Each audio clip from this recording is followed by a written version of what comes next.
¿Qué opinas de la democracia directa que funciona muy bien en grupos pequeños? La democracia directa funciona divinamente en grupos pequeños.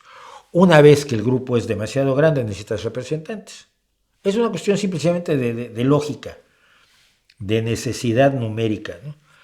Si cada ley que expide un legislativo tuviera que ser votada por todos los ciudadanos, cada anteproyecto de ley, cada enmienda a la ley, cada propuesta de ley, cada redacción de la propuesta de ley, cada análisis con los expertos de las propuestas de ley, no sé si sabes cómo funciona una ley, pero a veces el gobierno o uno de los partidos hace una propuesta de ley, los demás se la llevan a su casa y hablan con sus técnicos. Oye, esto que se refiere a agricultura, pues voy a ver con la gente que sabe de agricultura de mi partido, o gente incluso fuera del partido.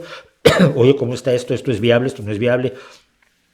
¿Qué efectos tiene? ¿Qué consecuencias tiene? ¿Qué se sabe técnicamente sobre lo que está diciendo esta ley? Todas las leyes van a salvar a la humanidad, pocas lo hacen.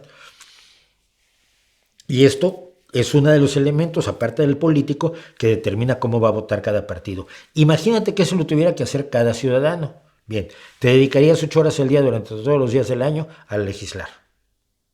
¿Qué es lo que hacen los legisladores? Porque es complejo legislar, porque se negocian las enmiendas a las leyes, porque se negocian entre partidos, entre puntos de vista distintos. Imagínate negociarlo entre 110 millones de personas o entre 50 millones de personas, o entre 82 millones de personas. Es inviable.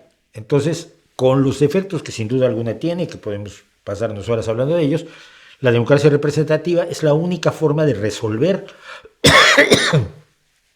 el problema de la legislación y la aplicación de las leyes a través del voto popular. Entonces, pero en grupos pequeños yo creo que siempre es bueno. La gente que cree que en Suiza hay democracia directa para todos, que no sabe cómo funciona Suiza, por cierto.